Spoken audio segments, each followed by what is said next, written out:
Step away from the console, Arthur. The voice was sharp, sterile.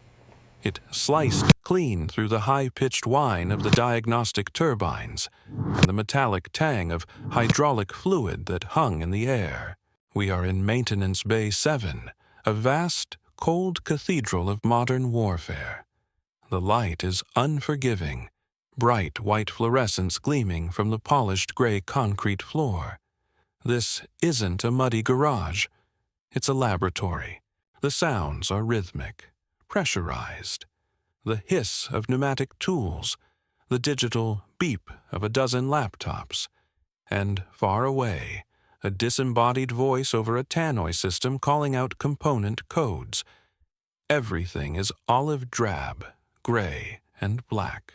And at the center of it all, gleaming under the lights, sits the Army's newest prize, the Paladin Armored Command Vehicle. It is a $3 million monolith of composite armor, sealed electronics, and silent capability. And then there was Arthur. He stood beside it, an oil stain in a clean room. He wasn't in the crisp, modern MTP uniform of the others. He wore faded blue overalls, the kind with a stitched-on name patch that had long since frayed into illegibility. His hands, resting at his sides, were maps of a different era, the knuckles swollen, the skin permanently stained with grease and solvents that no amount of scrubbing could ever remove. He was a contract mechanic, but one relegated to the shadows of the bay, over in the corner where the old generators and the soon-to-be scrapped Land Rover engines were kept. He was an analog relic in their digital world, a man of spanners and soldering irons in an age of diagnostic ports and software patches. He hadn't been touching the Paladin.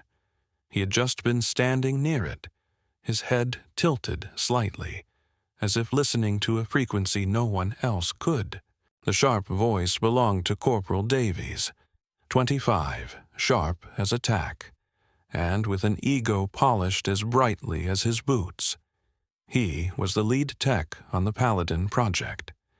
He stepped squarely between Arthur and the vehicle, holding a ruggedized tablet like a shield. "Look, Arthur," he said, his voice laced with the kind of strained patience one uses for a child or a pet. "We have the General's inspection in less than 20 minutes. The entire command staff is coming to see this vehicle. We can't have you hovering. You're leaving smudges." A few of the younger Rami recruits nearby exchanged smirks. Davies gestured with his chin towards the far, dark end of the bay. "Why don't you go check the fluid levels on the old 110s? That's more your speed, isn't it?" And as the high-ranking voices grew closer, that faint "ee" sound changed. It pitched up, becoming a sharp, agonizing shriek. A red light on Davies's tablet flashed. He didn't even look at the corporal. His gaze, quiet and gray as the sea on a winter morning, remained fixed on a small, sealed access panel near the vehicle's main power junction. He just stood there, a silent, stooped figure against the bulk of the machine. Davies let out an exasperated sigh, about to call for the shift supervisor to have him removed. But then Arthur spoke. His voice was quiet, rough, like gravel rolling in a gentle tide. So quiet, Davies had to lean in. "The inverter coupling," he murmured, almost to himself. Davies frowned. "What about it? The diagnostic is green." He held up his tablet, gesturing to a screen filled with glowing green indicators. "See? All systems optimal. It's brand new." Arthur's gaze didn't waver. "The harmonics are wrong. There's a vibration. Can't you hear it?" Davies scoffed, a sharp, barking laugh. "Hear it? It's a sealed unit, Granddad. It's supposed to whine. It's drawing power." He was about to turn away, the conversation over, when Arthur's right hand lifted slightly. His fingers, stained and calloused, curled in midair, making a fractional, precise quarter turn, as if tightening a phantom bolt that wasn't there. It was a ghost of an action, a muscle memory, performed with an economy of motion that was utterly precise. Corporal Davies froze. His smirk evaporated. That wasn't the fumbling of an old man. It wasn't the gesture of a simple fitter. It was the practiced, instinctive movement of a master craftsman. Davies looked from that steady, knowing hand back to his all-green diagnostic screen, and for the first time that day, the cold, digital certainty felt wrong. The silence in the bay suddenly felt heavy, pressed down. Corporal Davies's eyes were locked on that hand. It wasn't a tremor, not the shake of old age. It was a gesture of absolute, unconscious competence. A musician finding a note. A surgeon making an incision. The hand lowered slowly, returning to the seam of his overalls. Davies swallowed, the sound clicking in the quiet. He looked from the hand to the old man's face. Arthur's expression hadn't changed. He was still just listening. Davies opened his mouth, but the words wouldn't come. The digital all-green on his tablet screen suddenly felt like a lie, a thin, fragile sheet of ice over deep, cold water. He knew, with a certainty that terrified him, that the old man was right. The clack, clack, clack of hard-soled parade shoes on the polished concrete shattered the spell. Corporal Davies! The voice was a bark, pure regulation, sharpened by 20 years of service. Warrant Officer Class. 2. Stratton rounded the hull of the Paladin.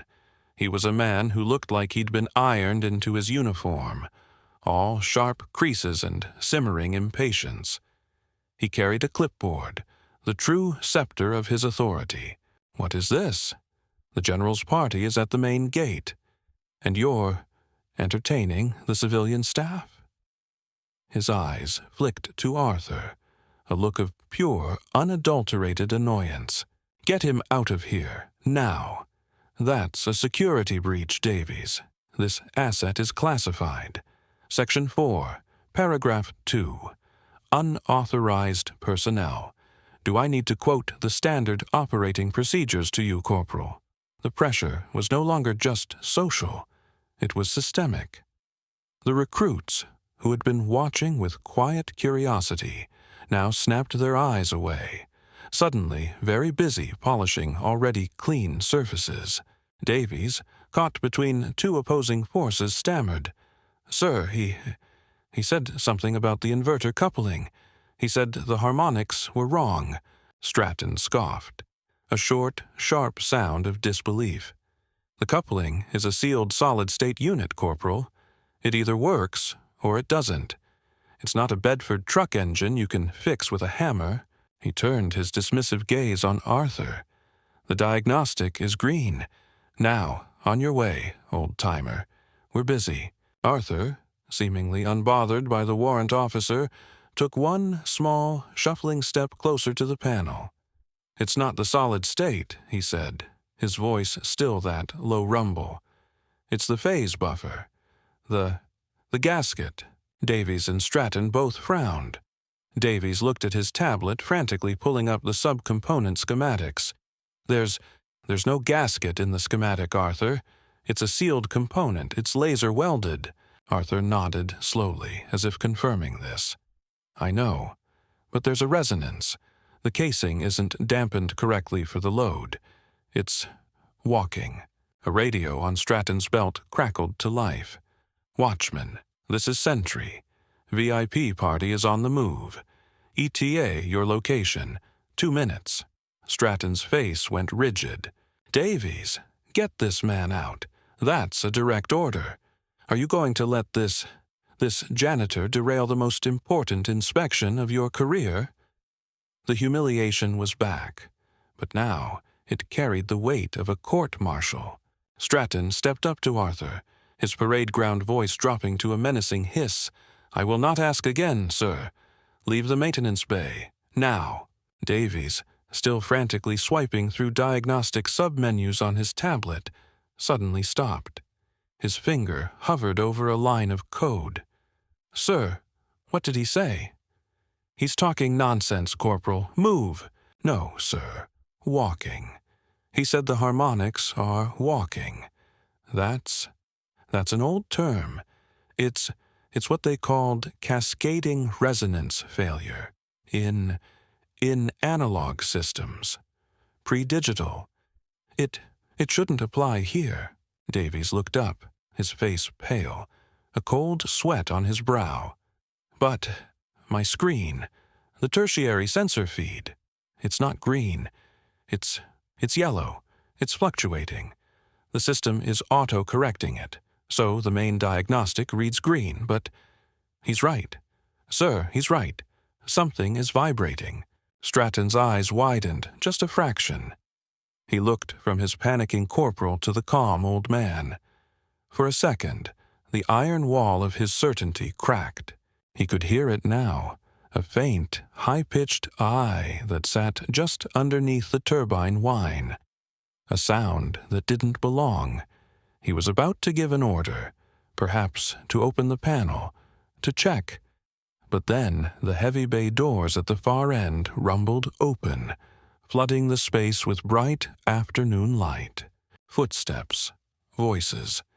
And this, General, is the heart of the operation. Bay 7. The voice belonged to the base commandant. Stratton snapped to attention, his face a mask of professional terror. "As you were," he barked at the recruits. He turned, moving to intercept the approaching officers, physically placing himself between the general's party and the problem, the old mechanic. He held it for a moment, weighing it. With a quiet grunt he lifted it, slotted it back into its housing, and with the heel of his hand gave it one firm, solid thump. The seal hissed and locked, true and fast. The job was done. Davies, now trapped, grabbed Arthur's arm. "Arthur, please, you have to go. You'll get us all stripped." But Arthur wasn't looking at him. He was watching the paladin, and as the high-ranking voices grew closer, that faint "ee" sound changed. It pitched up, becoming a sharp, agonizing shriek. A red light on Davies's tablet flashed. Warning. Power inverter overload. Critical failure imminent. The recruits backed away. "It's going to blow," one of them shouted. "Shut it down, Davies! Shut it down!" Stratton yelled, turning back. "I can't," Davies cried, his fingers flying over the tablet. "The system is locked. The protocol's not responding. It's a hard fail." The shrieking was now a physical pain. And then Arthur moved. He didn't rush. He simply stepped forward, shrugging off Davies's grip like it was a cobweb. He placed his left hand on the access panel, not with force, just flat against the metal, as if feeling the pulse of the machine. He closed his eyes for a second. Then, with the heel of his other hand, he didn't hit the panel. He struck it. A single, short, perfectly placed blow, just to the left of the main locking bolts. It wasn't a panicked smash. It was a calibrated strike. The shriek stopped. Instantly. The red light on Davies's tablet turned a solid, angry amber. The immediate danger was over. But the strike had done something else. The impact had popped the sealed maintenance cover. It hadn't fallen off, but the vacuum seal was broken, and it hung open by a few millimeters. The recruits stared, dumbfounded. Davies was breathing heavily. WO2 Stratton was frozen, his mouth open, halfway between the general and the vehicle. The general's party, alerted by the shout and the sudden silence, was now approaching quickly. "What in God's name is going on here, Mr. Stratton?" A deep, authoritative voice demanded. Before Stratton could answer, Arthur reached forward. He slid his stained fingers into the gap his blow had created and pulled the heavy access panel free.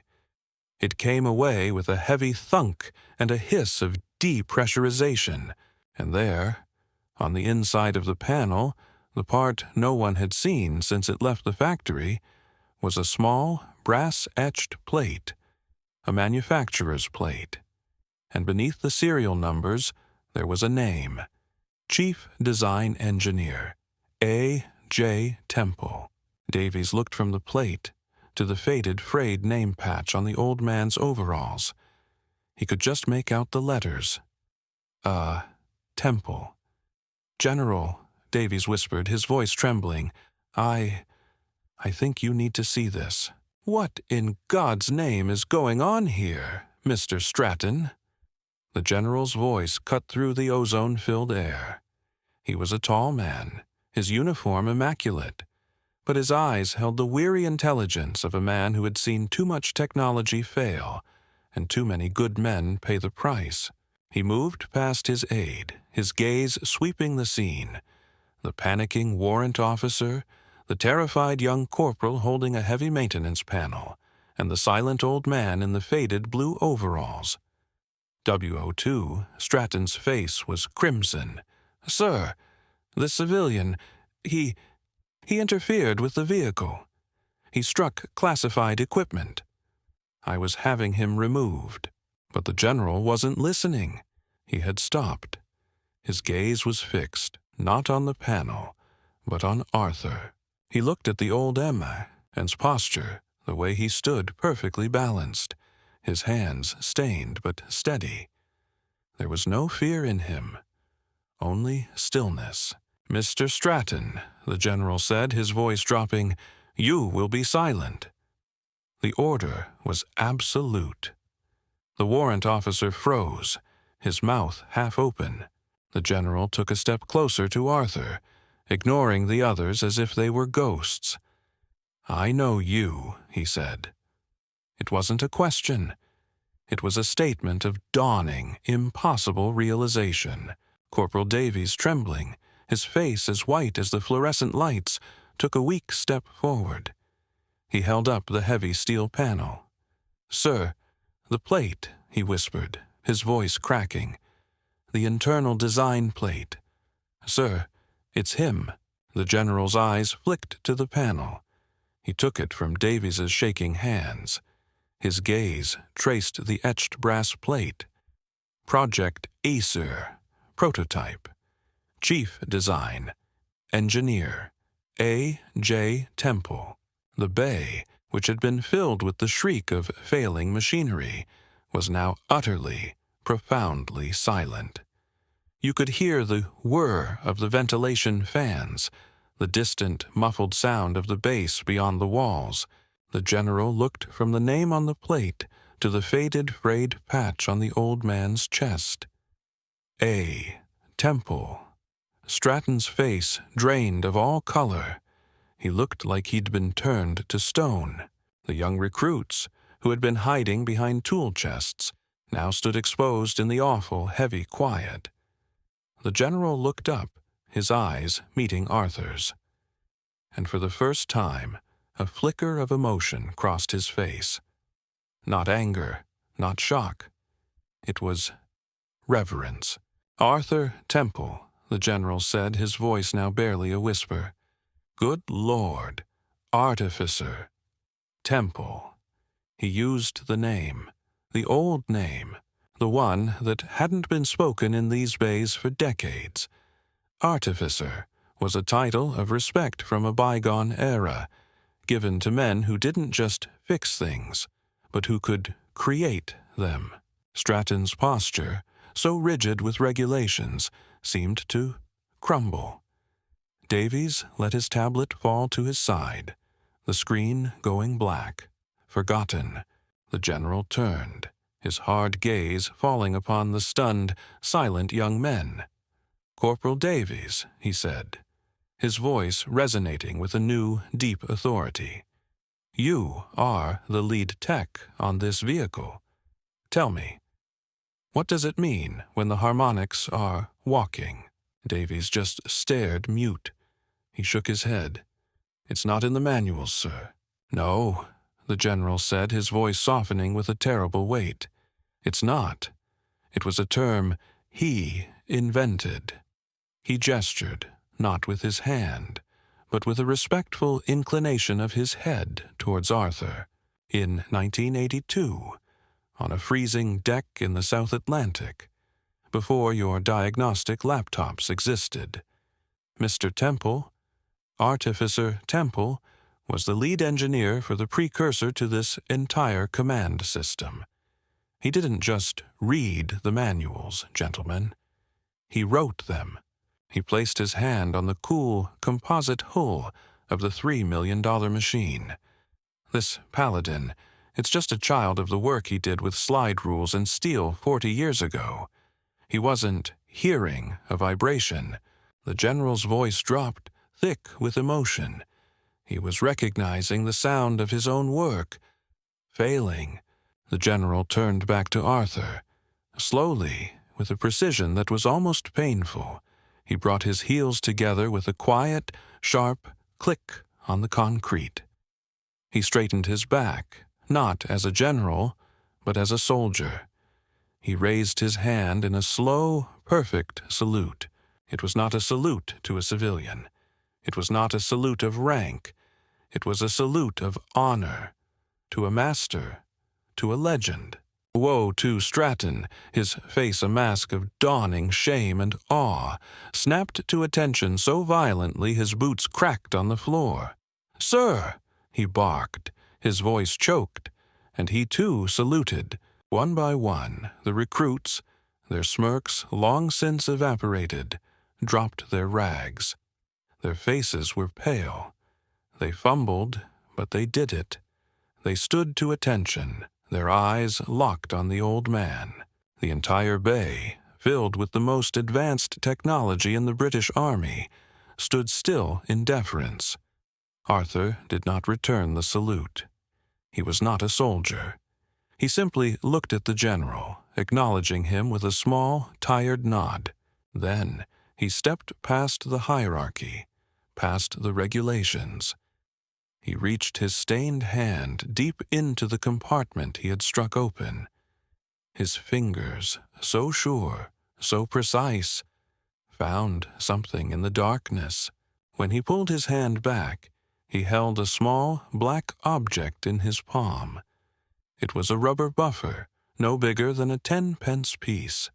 It was cracked, brittle, and hard as stone. "The dampener," Arthur said, his voice just as quiet as before. "The material. It's perished. Couldn't absorb the frequency. It was shaking itself to pieces from the inside out." He looked at Corporal Davies, and with a simple, final gesture, he dropped the small, failed part onto the dark screen of the young man's tablet.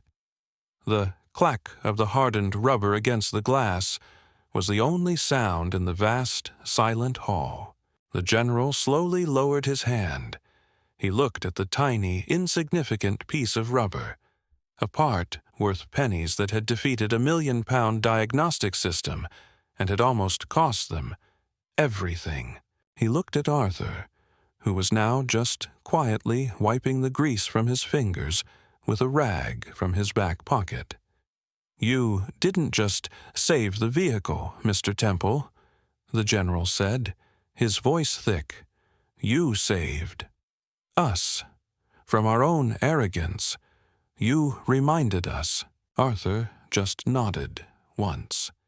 The afternoon sun was now pouring through the main doors, a shaft of golden light cutting through the dust, illuminating the stooped, silent figure who held the memory of the machine in his hands.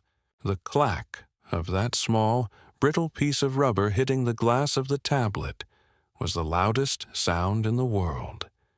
It seemed to echo in the vast, sudden silence of Bay 7.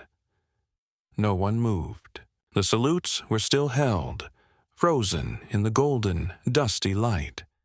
The only sound that remained was the soft tick, tick, tick of the Paladin's inverter cooling down, a machine settling back into obedience after its fever. The general, his hand still at his brow, watched not the $3 million vehicle, but the 10-pence piece of failed rubber. It sat there, on the dark screen of the diagnostic tablet, an analog failure that had blinded a digital giant. The silence was no longer tense. It was profound. It was the sound of a debt being acknowledged. Slowly, almost reluctantly, the general lowered his arm. He let out a breath he seemed to have been holding since he'd read the nameplate. W02. Stratton's arm dropped, but he did not relax. He remained rigid, his gaze locked on Arthur, his face a complex mask of shame and utter, unfiltered awe. He had quoted regulations at the man who had written the first principles. Corporal Davies stared at the object on his tablet. He didn't wipe it off. He just looked at it. His hands, which had flown over lines of code with such arrogant certainty, were now trembling slightly. He looked up at Arthur, his eyes wide. He didn't say sorry. He couldn't. The word was too small for the gap between them. Instead, he just nodded. Once. A short, sharp gesture of complete, humbled acceptance. The other recruits, who had mocked the old-timer, just watched, breathing quietly, as if afraid to break the sanctity of the moment.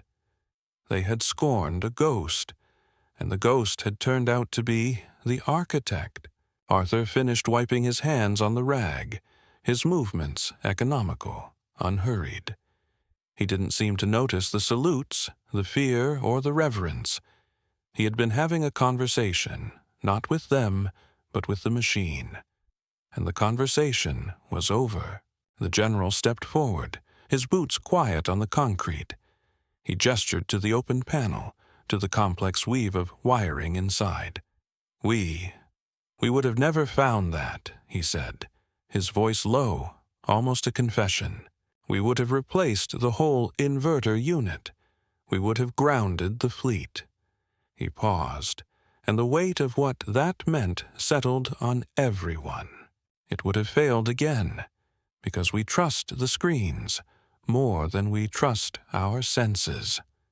He looked at the old man, his expression one of deep, weary gratitude.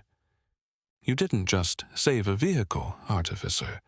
You reminded us that the heart of the machine is still human. Arthur merely nodded. He tucked the rag into his back pocket. He looked at the Paladin, his gaze soft, like a father checking on a sleeping child.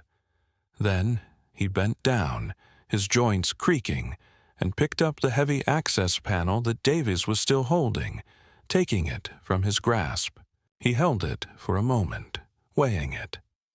With a quiet grunt he lifted it, slotted it back into its housing, and with the heel of his hand gave it one firm, solid thump. The seal hissed and locked, true and fast. The job was done. He turned, not to the general, but towards the dark corner of the bay where the old Land Rover engines waited. His shift wasn't over. The general watched him go, this stooped figure shuffling back into the shadows, leaving a silent, 3 million monolith and a bay full of humbled men in his wake. He was one of many, but stories like his remind us. Some men build the future. Others are the men who have to keep it alive.